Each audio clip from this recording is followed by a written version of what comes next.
Hi voters, my name is Mike Barker, MBE, and I'm putting myself forward as the independent candidate at the Stood and Rochester by-election. I'm in the process of setting up a new party which hasn't actually been approved yet, and it's actually called the United World Government Party, and I'll cope in time with what that is all about. I'm not a politician, but I am the world-leading scientist in bomb disposal of all sorts, including nuclear bombs, in which I have given advice to the American scientific team in Los Alamos, California, on how to attempt to make safe a terrorist nuclear bomb. The pledge that I'm offering to all of you is that all of your lives are at risk, even though you're 20 miles away from the SS Richard Montgomery wreck, which still has an estimated 10,353 bombs on board, and it is not being buried into the seabed like lots of ex-World War II warships have been, and so it remains a risk to your life. Even though it's been there for 70 years, it in fact would be vulnerable to a large collision which certainly would explode it, and these days also the possibility of a terrorist attack which only needs a small amount of explosive to get the whole wreck to explode. There will be a number of YouTube clips showing various aspects of concern that I'd like you to spend a little time on looking at, and these will be available fairly shortly on my website currently being constructed called www.mikebarkermbe.com. It is a shame, unfortunately, that our governments have let the electorate down so much over the years that many people are totally disenchanted with turning out for elections. And I don't blame them one bit, because unfortunately they tend to make promises which they never keep, and overall, when they form governments, they have actually brought the country down close to bankruptcy.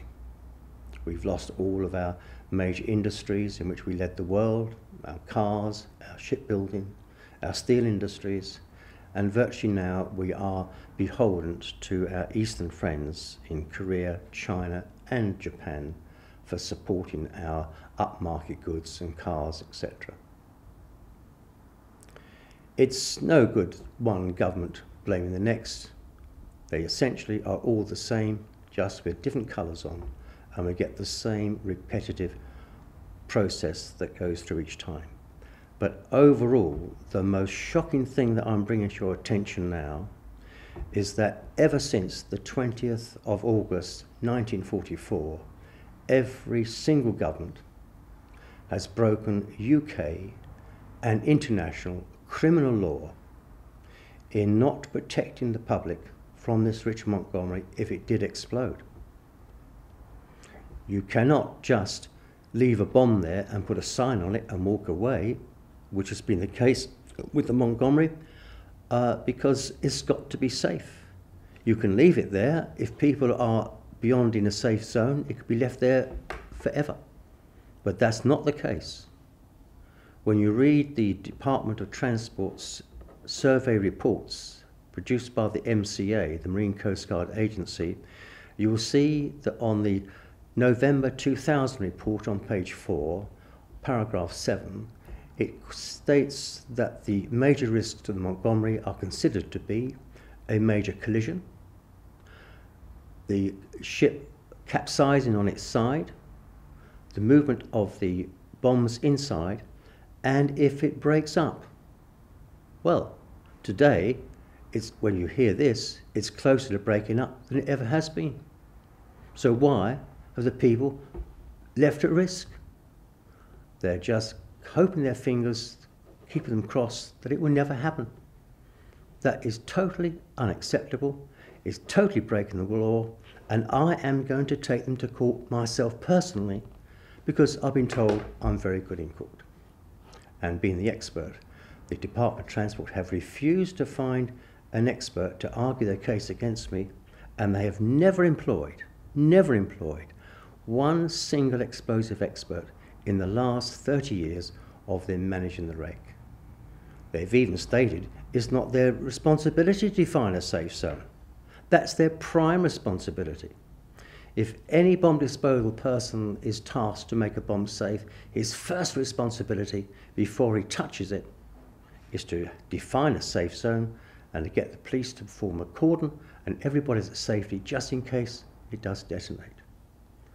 I've offered the Department for Transport to have all the risks computer modelled, and from all the analyses of the underwater shock to nearby shipping, the fragment throw, the blast, the tidal wave, the height of the tidal wave, the damage to property, the risk to life, I've offered to have all that computer modelled, which would tie up a supercomputer for weeks to do, so it's an expensive job, and they said they don't need to do it.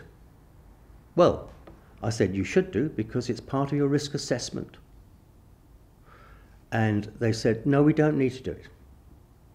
Now, if you in fact contacted the Department for Transport, Valerie Richardson is the spokesperson there, and asked her by email if in fact how far away should you be if you wanted to move to a point of safety if the wreck exploded from any of the reasons they've stated in their reports, she couldn't tell you.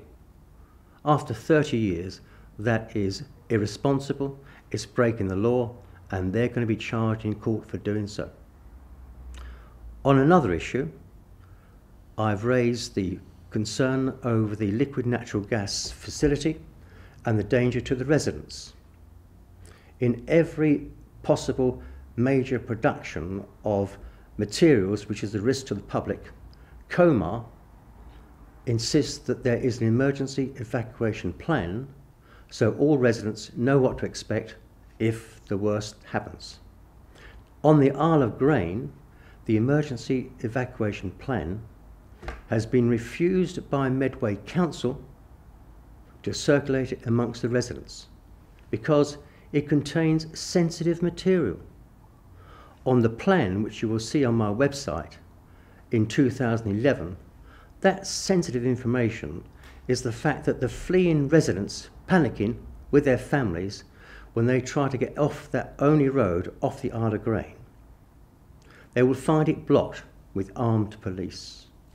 I think that is totally responsible because the confusion and the panic at such an event is possibly to address now and not leave it till it all sorts itself out on the night. And the advice they give, in fact, to the residents is go indoors, close your windows and listen to local radio. I mean, what sort of council have you got? Well, I'm telling you this now. You make me your MP, and Neil Davis, the Chief Executive Officer, and the leader